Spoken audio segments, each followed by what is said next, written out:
I'd like to just start by welcoming everybody to our Kirstenbosch Wednesday talk brought to you by Room to Grow, Sandy and Straight Nature. These talks wouldn't be possible without our sponsors, and we'd like to thank Straight Nature. Straight Nature is the leading specialist natural history publisher in Southern Africa and is associated with the best-selling and most highly regarded field guides in the region. They cover and publish full-color illustrated books across a variety of subject areas, including birds, mammals, reptiles, trees and flowers, the marine environment, geology, astronomy, general wildlife, and of course the ever-popular children's nature. And then Room to Grow. I'm the owner of Room to Grow. We're an exterior design and project management company that's been designing and installing outdoor living spaces in and around Cape Town since 2002. And we offer a complete suite of landscape design, construction, and associated elements to our residential, commercial, and retail clients. And you can find out more about us at roomtogrow.co.za, as well as our Instagram and Facebook. And then it's my pleasure today to welcome and to present Elsa Pooley. Elsa has designed and landscaped public and private gardens using indigenous plants for more than 5 decades. She is the author of numerous plant field guides and is an accomplished botanical artist, and the recipient of an honorary Doctor of Science from the University of KwaZulu-Natal. So after the talk, we are going to have a Q&A session. So you are welcome to, during the talk, in the Q&A box to pop your questions, and then we will get to them at the end of the talk. And now I'd like to hand over to Elsa. Looking forward to this. Thanks so much. Well, here we are with exploring the world of indigenous garden plants. What I'm wanting to do is give everybody an idea, first of all, just how special South Africa is in terms of its botanical plant royalty, amazing botanical richness, and then show how this has given us these incredible indigenous garden plants. So it's worth, when you wonder why South Africa has this incredible over 20,000 species of plants in a very small part of Africa, if you look at that picture of Africa, it's because, I'd like to read it quickly, a detailed assessment to determine why the South African flora is so rich is largely due to the subtropical summer rainfall and the temperate winter rainfall climates, which divides the country, that makes the fynbos so special, compliant with a complex topography, geology, and soils. So that is what has actually done it. We don't have vast areas of flat country. We have mountains, we have deserts. There you have it. These are the biomes. In that small area, look further north. Pretty much vast areas of the same sort of vegetation. And here we are with our 14 areas of endemism in Africa out of about 28. So this little part of Africa, we are extraordinary. And the reason we're extraordinary is because of our incredible country. Just look at the scenery. This is from the Western Cape. Right through to this is the succulent garden in the Karoo. We have our desert, various types of desert. This is the Kalahari. We go to the Eastern Cape Mountains. We go to the Drakensberg, Southern Drakensberg, very different to the Northern Drakensberg. We go into Lesotho, where the entire country is above 1,000 meters and has the most incredible vegetation. Then as we head north, further north towards the Mozambique border, we have the subtropical coastline, typical summer rainfall area coastline with the aloe thrasky, the beach aloe, and this Ipomea and Gazania holding the beach sand. Head further north, we get Lake St. Lucia, biggest lake, I think it's the largest lake along the coast, right up to our part of Africa. Into the really big trees of the Lowveld. This is the Lobombo Mountains. It runs completely different type of rock. Rhyolite running from northern Zululand all the way up to the Rift Valley. Then we get to where the fever trees really belong, and along these beautiful floodplain plans. Further, following the rivers and mountains further north up to Kruger, which is the big game country. So all of that gives you an idea of just a touch of the variety of what we have. But it takes me now to the plants. Our plants have been grown in the Northern Hemisphere since the 1700s. Things like gladiolus, which is seen in florist shops throughout the world, actually started here and are bred from ours. And these two plants, the one on the left, the pink one, it's pink or pale orange. That is found in the Eastern Cape Drakensberg, Northern Drakensberg. And the orange one is found all the way up to Ethiopia in various ranges, anything from a dark, almost brown and black, to green, to bright red and yellow. These are the most amazing plants. These grow wild without anybody working on them to make them look any better. They just look gorgeous. And we have nerines. We have, I'm not quite sure, I think 7 species of nerines. These have also been grown overseas for a couple of 100 years. My mother's generation grew them in their gardens. When I go to the UK now, they're in every garden. I don't see them in South African gardens anymore, and I think we are not planting bulbs. There's been a sort of, people tend to think Indigenous isn't beautiful, isn't colourful, and we leave out things like the bulbs, which give you 3 weeks to 6 weeks worth of beautiful colour once a year. So if you go again to the Northern Hemisphere, they love our perkers, our red hot perkers. This is the Lesotho perker. It's a beautiful grey leaf. It's evergreen. Very important if you live in the Northern Hemisphere with snow and ice, that the leaves are evergreen. But of course, in our gardens too, we don't like having a bare patch. And then this is the Topophian northia, the giant perker. I think you can get a sense of how big that flower head is there. It is enormous. The plant itself is the size of a sisal in diameter, sisal plant. This is found in the Eastern Cape Drakensberg, just getting round to our Drakensberg, but it is grown in Europe, in Britain, up in Scotland, can take the meanest, nastiest conditions. And it's really difficult. I only know one nursery in South Africa that stocks it. But we've been buying it from them and they look gorgeous. So then whizzing through small plants like the Valthemia is known as a garden plant by non-Indigenous gardeners. It grows in a deep shade with lovely pink, sometimes pale lemon yellow flowers, evergreen, very rewarding bulb. Aristea also a bulb, that beautiful blue. It was something my mother always had in the garden, even though it only flowers for 3 to 4 weeks every year because of the blue and the lovely leaf. So moving on, this is a very haphazard collection I'm giving you. This is in the Drakensberg Hotel garden where I do some work. It's at the Cavern. They wanted to change their old settler garden into, which was an English country garden, to showcase some of the Drakensberg plants. This Helichrysum splendidum makes a bush that looks like a lavender bush, but has a yellow flower. Lovely, nicely scented leaves. And the pink plant behind it is quite well known in South Africa to Indigenous gardeners, the shell bush. It flowers all summer. And in this situation, the grey leaf of the Helichrysum, of the everlasting, is also colour. So when you talk about lack of colour, sometimes the colour is in the foliage as well. Here again, also the Cavern, now it's autumn. Previous picture was summer. Another Helichrysum sutherlandi with beautiful bunches of white flowers in the background, flowering at the same time as the Leonotus or the wild ducker. All of them giving you a good long, anything up to 2 or 3 months of flowers. I'm going to move on to succulents because they are a great favorite in this country of ours where water is an issue. But I would like to say that I never use irrigation in any of my gardens. If you plant the right plants and you plant them correctly and mulch them, irrigation should not be necessary. This is Aloe arborescens, the most beautiful, one of our very most beautiful aloes, but maybe taken for granted because it's found all the way from the Cape to Ethiopia. It's commonly used in gardens. It flowers for anything up to 2 months. Fantastic food for birds, bees, and butterflies. And then in this one, these are all taken in the Cavern garden. Don't look at the aloes there. Look at this flowering Cressula ovata, pink joy, or the jade plant. Do you know it's the most popular indoor plant in the world? It is grown in every country because everything from a tiny little snippet will grow inside with no sun at all. And with time, they have it outside, it can even make a tree. It's the most wonderful plant.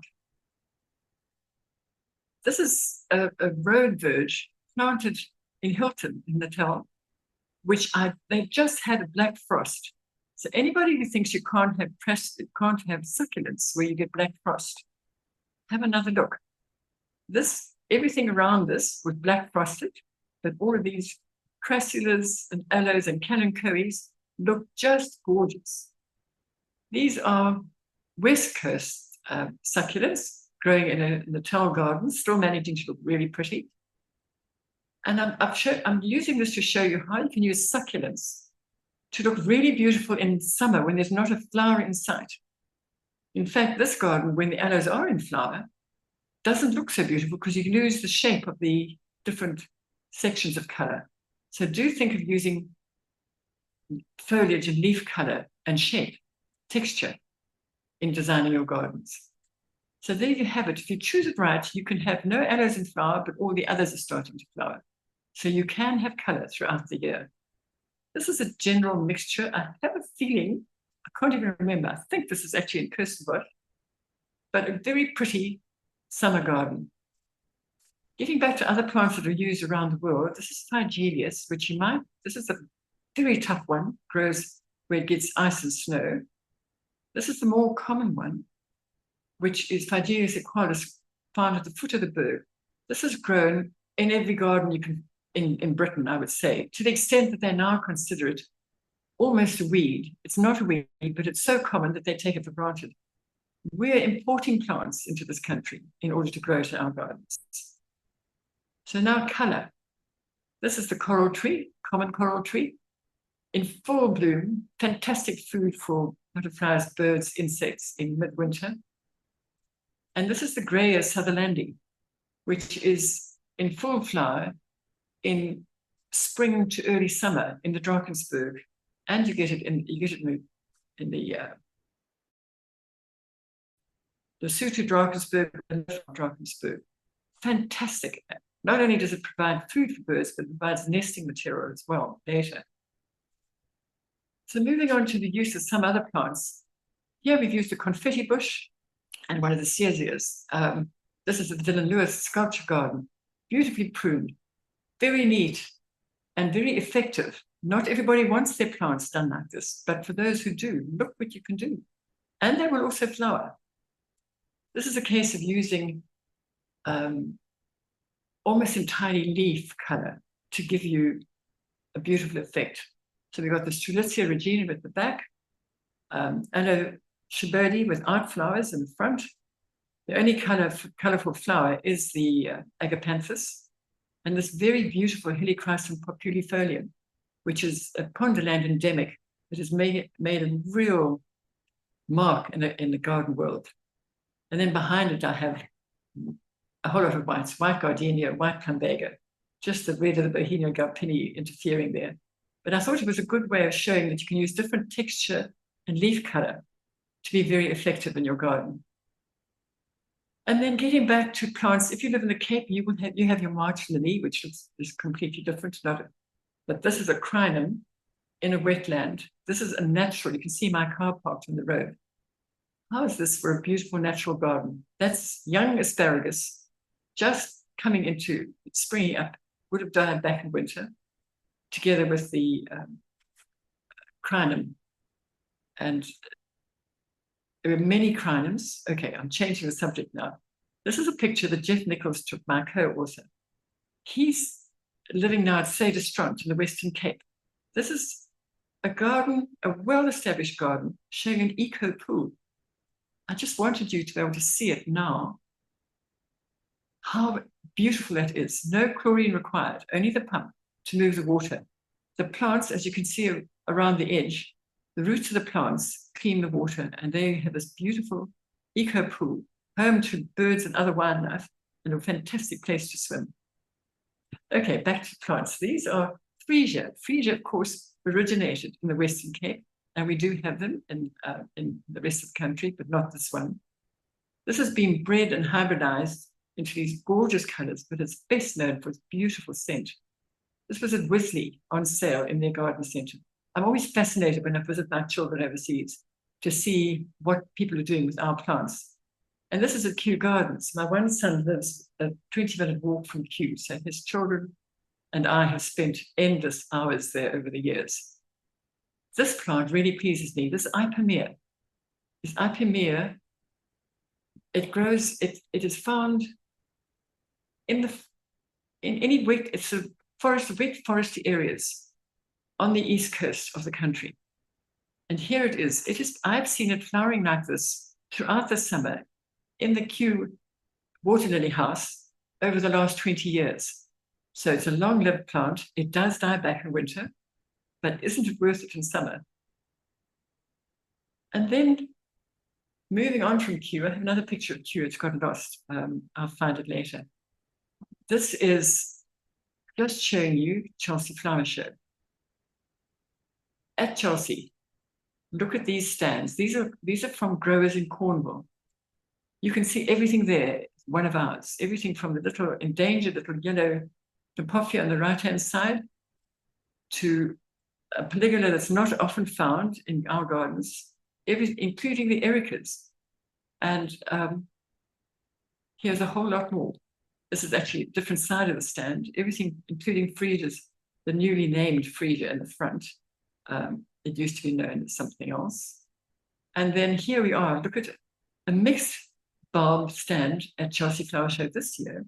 But look at these, just the Gloriosa are bred, and they're not entirely from ours, but you can see how good ours could look. And then move on. Streptocarpus, Dibblies are famous. Most of those are hybrids, but they always have a collection of the original species from South Africa, which, to be honest, are very nearly as beautiful as what you're looking at there. And then this gentleman, he gets gold medals every year. He has a mixture of Neremes and Agapanthus. And he tells you how to grow them, what soil to use, and you're able to buy your plants from him. And then he also has Clivia, and he gives you the same advice on his Clivia. Clivia, you know, you can buy on a supermarket shelf in Japan. So it's a very popular indoor plant around the world. So this is also this year's flower show. They were busy setting up. You can see we've got Barberton daisies in the foreground, and there's scabious behind. Here's some more of that Cornish one. And just look at this. These are, I see, are Buca, Galtonia. Galtonia's changed names now. Crocosmias in different colors. An incredible collection. We move on to, here we have Dimophotheca, also known as, they come by various names, but that's one of our favorite garden plants overseas and here. Here you are, you can see where they've named all these different Gnathophias, which they've bred. In the foreground, the beautiful white and pink is Rhoda hypoxis, only found in high altitude mountains of South Africa, but a very popular indoor plant or balcony plant in the UK. And this is a favorite of mine. This was a couple of years ago. I saw these species of proteas. They are pure species, they are not hybrids. And I heard that the guys were speaking Italian. So I asked them where they got them from. No, they said they grow them in Italy. But I said, but where did you get the plant material? No, they got it from Australia. These are all South African species. How incredible. They belong to the world. Once people are growing from seed and cuttings, our plants become everybody's plants. So now to this year, I think all of us know and love the most magnificent gold medal award-winning Cape Floral Kingdom South Africa stand that Leon Kluger put together. This is Leon with Ernst van Jaarsveld. Ernst had come to congratulate him, and it gives you a great view. You can actually see, I can see September bells behind me and all kinds of summer rainfall plants in amongst the fynbos. And then outside, I have to say the Chelsea stand, Leon's stand, that dominated the pavilion, and it took the breath away. It got onto the front page of the Times, as did this. This is Ernst's Babylon's Turin exhibit. You can see the area at the top. It was extraordinary. All of this, they found matching rock to be able to put together something which would, and it was planted as you'd find the plants in the wild. All of these from the Babylon's Turin collection, collected and grown by Ernst. And as the Times article said, those aloes, by the way, they're not stolen out the veld. They were, a farmer made a field full of worker worms 40 years ago, because he felt that one day they'd be a good crop for his children, and it's proven to be the case. So there they are in London. And literally, South Africa took the breath away at Chelsea this year with the succulents outside and the incredible fynbos inside. That's the other picture I want to show of Kew Gardens. They have a broad walk for anybody who's been there, and almost everything in summer along that broad walk is South African in origin. And then one last place. This is a flower bed called a Drakensberg Meadow at the Queen Elizabeth Park in the Olympic Park. When the Olympics was held in 2012, they planted these incredible meadows from around the world. This is a South African one in May when I'm there for Chelsea. And only the diaschea is in flower. This isn't the best picture, but this is what it looks like if you're there in June, July, because summer is the high season for flowers in the Drakensberg, and summer is the high season in this garden. Plants have adapted. So you see there are diorama, there's gladiolus, there are many galtonias. Anybody who's ever in that area needs to look at it. Last one from around the world, I think, is just to show plumbago.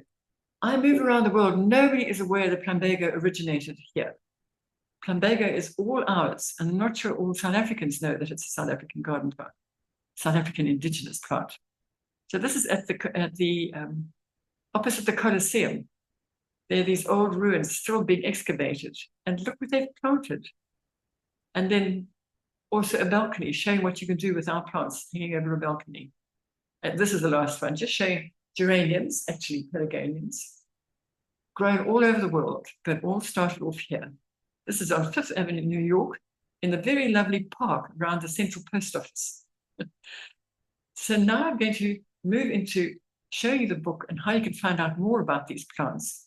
And I just wanted to read something we said on the back cover, aimed at all gardeners, horticulturists, landscapers, and anybody who loves plants. The book is called South African Indigenous Garden Plants. But please understand, our plants are incredibly beautiful and they appeal across the board to any gardener.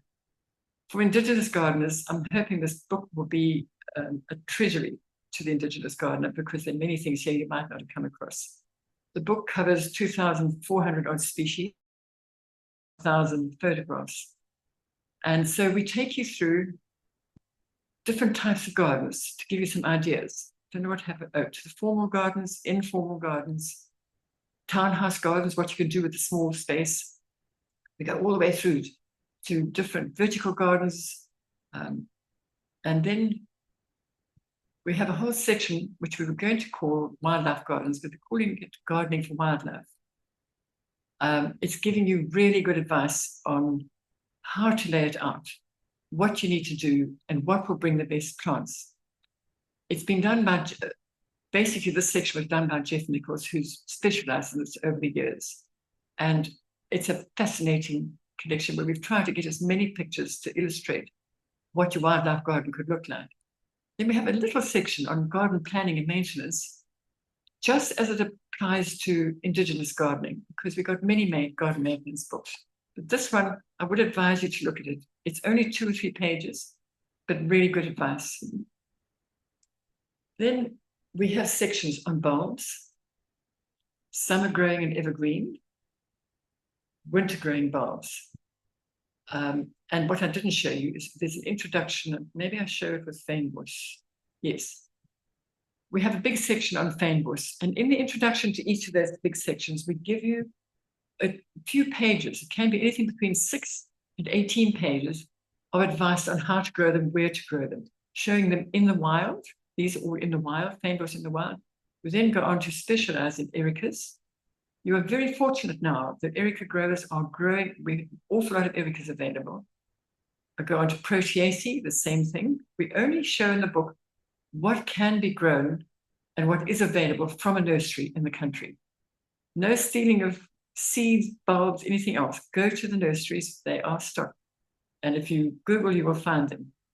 And of course, restios. The restios, you're very lucky in the Western Cape. You can grow them all. If you're in the summer rainfall area, we tell you there are only about 6 that will do well. Perennials and annuals is the biggest section probably, and it's the one that in the end, once you've got your trees, we'll come to trees later, What do you want? You want color, and this is what gives you the colors. So we give you this introduction and a huge section. Then succulents.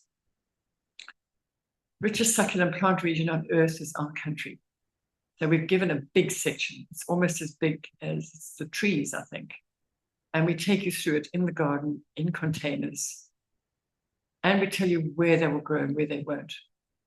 Trees, very big section, including where to put them.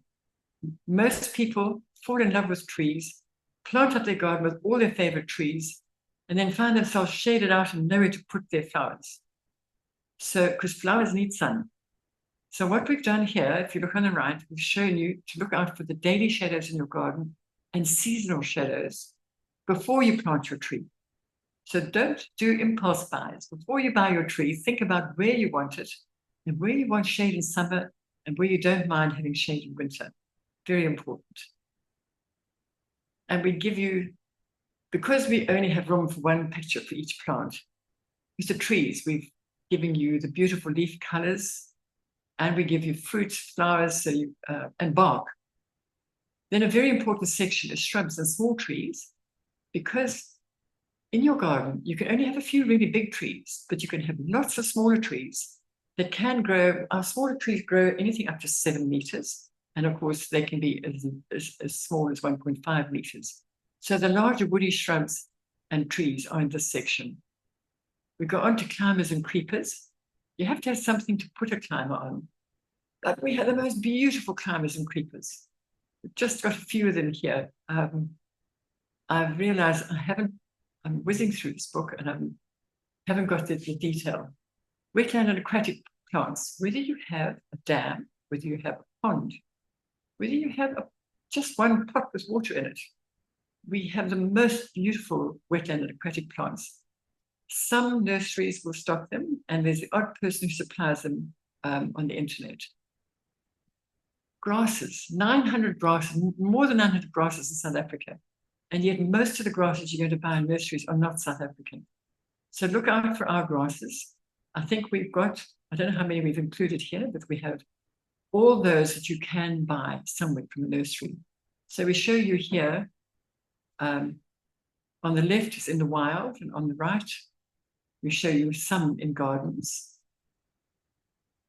And ferns, very few ferns. I think we've got 4 pages, but they are very lovely and do very well if you put them in the right spot.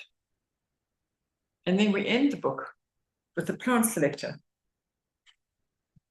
The plant selector, do I show you? Yes, I do. We give you fruits that attract birds, fruits that attract birds, animals, insects, people. And we go on with that. It gives us an opportunity to give you a whole lot more illustrations of how they look. Because in the book, the illustration might show the flower. So here we can actually show the fruit. And then we go on flowers and nectar that attracts wildlife. Same thing, we're able to give you some additional pictures. If you look at the lists are all the scientific names, but they come with the page number. We couldn't fit the common name and the scientific name in. But we will be putting onto the Flora Trust website in due course, we will be putting up a list which gives you the common name and the scientific name and the page number. And so that, I think, is really helpful, because even though I'm a landscaper and I'm working with these plants all the time, and in theory I know them all, if you're a bit tired, it's very nice to go to a list and go through it. You're looking for something, we have foliage plants, scented plants, plants for the beach. So, and then here we have, sorry, this is my co-authors. So it's Andrew Hankey on the left, Jeff Nichols in the middle, and myself. We have labored for 12 years over this book because we all work full time. And it is, but what I want to say, I'm not sure if this ends here. It ends with a special offer. But what I wanted to say is that I need to say some thank yous if I go back to even to the beginning. All of us, when you read this book, it's a big book. It's 600 pages. It weighs 3 kilograms. It is a coffee table book, but I call it a working coffee table book. We have to thank the Flora Publications Trust, which and all the people who helped sponsor the book to keep it at an affordable price. And then we have to thank Straight Nature. The Flora Trust, even though it's done many successful field guides, it could never have done this coffee table book without Straight Nature. So that combination is what's brought you this book at a really affordable price. You might think it's expensive, but I think it's very affordable. So I'll come to that later. And the other thing, so all the sponsors and subscribers who've helped us, but the one person I haven't mentioned and who isn't illustrated here is Guy Upfold, who some people might know as the designer of Robert's Bird books. But he designed this book, and he's both a horticulturist, an artistic photographer, and just a truly exceptional designer, without whom Jeff, Andrew, and I would not have produced this book. We wouldn't have it in the hand today. So I whizzed through that, and I'm sorry I haven't got more flowers to show you. Perhaps we can move on to any questions. Elsa, thank you so much. Thank you for relocating. Thank you for your enthusiasm, for your passion, and for the 12 years and many more years before that in getting this book to us. I know that for many of us in the industry and in the trade, it is a invaluable resource.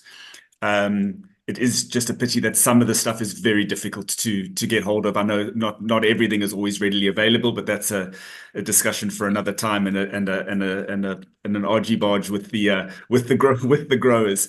But it is truly phenomenal that all of these plants that we've given to the world, and I think we deserve some of them back in our gardens. So yes, we do welcome any questions. If you'd like to post those in the Q&A box, we do have time. If anybody wants to just put them into the Q&A box, and we can put them to Elsa. Nothing at the moment. There are just lots of people saying thank you for persevering. Thank you, Elsa, for your passion. Thank you for definitely worth the wait and a wonderful presentation. Well, for anybody who's written a book, you will know that by the time it's finished, you actually don't even want to look at it. So for all of us, it was absolute exhaustion by the end of it. But it has been very pleasing that people are, having bought it, they would make the effort to write or phone and say, we just wanted to know it really works. Because that's the point. The text is short. We can only have 35, 40 words, but we've made sure it's good garden information. And we like to think it's going to work throughout the country, regardless of whether you very dry, very wet, frost-ridden, fynbos, whatever. It's fantastic. Again, to give people the knowledge, and then it helps, instead of walking into a nursery and sort of just impulse buying, to actually understand that certain things only grow together, where they grow, how they grow. Because often I see people are disappointed because things don't work, and then you realize, well, it's been planted in the wrong place, or it's been planted together with an incorrect species, or not, and that just ends up by disappointing people. So to give people the information and the opportunity to make the right decisions is fantastic. Well, I want to say that Jeff he's a properly trained horticulturist. He's been in the field a very long time. And I've only started doing landscaping as a business since the early 2000s. I did my first garden in Dormer Game Reserve camp when I was about 19, a very long time ago. So I've been doing it, but for game reserves and that sort of thing. But when I did start doing it, I was leading to a story here about the plants. I asked Jeff, I had a plant who wanted chinchirinchi in his garden. It's a really good South African plant. And Jeff said, don't even think about it. I thought, what does Jeff know? So I planted it. What it did, it gave us 1 year of flowers, and then it was gone. It doesn't lie. And in the book, we will tell you, this is a fynbos plant, but it will grow in the high veld. Many of them will grow in Joburg, but they will not grow at the coast. We're too humid. So we give you that advice. Please take it, otherwise you're wasting your money. But the average keen gardener will try anyway. Fair enough. We have some questions here. Can we start with Cherry? So Cherry has gone, in our water scarce environment, can you use grey water to irrigate a strunt-felt fynbos garden? I can't tell you that because I'm not a fynbos gardener. I wish Jeff was here or somebody was here from Kirstenbosch. Jeff's now living in the Strandveld, when he's not in the Strandveld, but he's at the coast. And if he's listening here, I would love him to make it to reply. I've used grey water in many places, no problems at all. But fynbos is different, so I'm not sure. Maybe you must take a section of your garden and experiment. Perfect. Good advice. Yvonne has asked, I have a big plumbago bush, which I love, and all the little creatures it attracts. Can I easily take a cutting to start another bush elsewhere in my garden? And what's the best way to spread it elsewhere? I think you'll find, if you look underneath it, you'll find it's probably already made some babies. If wherever a stem touches the ground, it'll put down roots. So you can probably get some babies from underneath it. And you can grow it from cutting. Do you prune it? Because I prune it quite often in order just a little bit to keep it in flower. The fashion these days is to keep it heavily pruned so it never flowers. It looks neat and tidy. So you want it nice and loose. But I think if you look underneath your plant, you'll find a piece that's already rooted for you. You just have to cut it off. There we go. Leona has asked, hi Elsa, what is the name of the Ipomea you found at Kew? I missed that. I'm so sorry. In the race to get from my house on the farm down to the beach where I'm using somebody else's computer, I actually saved the wrong slideshow where I gave you the name, but the only name you would love it. It's Ipomea mauritiana, and I have been growing it in gardens since I lived at Ndungu in the 60s. It grows easily from seed. I think Leonie is the rare plant lady, and it'll be a fantastic plant. It really is amazing. It's beautifully. Marika's asked a very broad question here, and I think the answer is that she needs to go and buy the book. She's asked, how does one approach creating a garden in Eysterfontein on the West Coast, and it's in a conservation area? Well, it would be quite slow. You'd have to, Jeff is planning to put it all eventually to have an interactive app of the book, and the book is available as an ebook. Doesn't mean you can't, it's not interactive, but you can page through it. An interactive app would allow you to pull out all of those that occur naturally on the West Coast. But think about the West Coast. Many fynbos coastal plants would grow there. Mm-hmm. They wouldn't have to be only, but if it's in a conservation area where they only want the local plants, then you would need to go through the book and see which ones occur in your area. So it would be relatively slow. Look, it's quite easy because everything in the book does grow. Or else find out if there's anybody in your area. We've discovered Sue in the Karoo, and I can't think of what she's calling it. But if anybody's got the book, have a look. We have these amazing photographs in the arid gardens that are all her stuff, quite outstanding plants that nobody's had in gardens before. And she's done it. She might have been there a long time. But it's only relatively recently they're available to people wanting to create. So landscapers are using them. Just incredible. So you might find there is somebody, quite often Indigenous growers. We do have a few. We have a few really big ones, but others are small growers with a particular interest in a particular group of plants. Mm-hmm. But try and find out. If anybody's got a nice garden with a few Indigenous plants, ask them where they got them from. Hopefully not from the veld. There we go. Well, Elsa, I don't have any more questions there we go. Yeah, Leona's just saying thank you very much for answering the question. Yeah, I don't have anything else in the question box here. Thank you so much for sticking with us. Thank you for relocating. Thank you for sharing your passion, your knowledge, and your time with us. Thank you to all of our guests and viewers for staying around. We look forward to seeing you all in another month's time for our final talk. Of course. Thanks, everybody. Cheers. See you again soon. Bye-bye.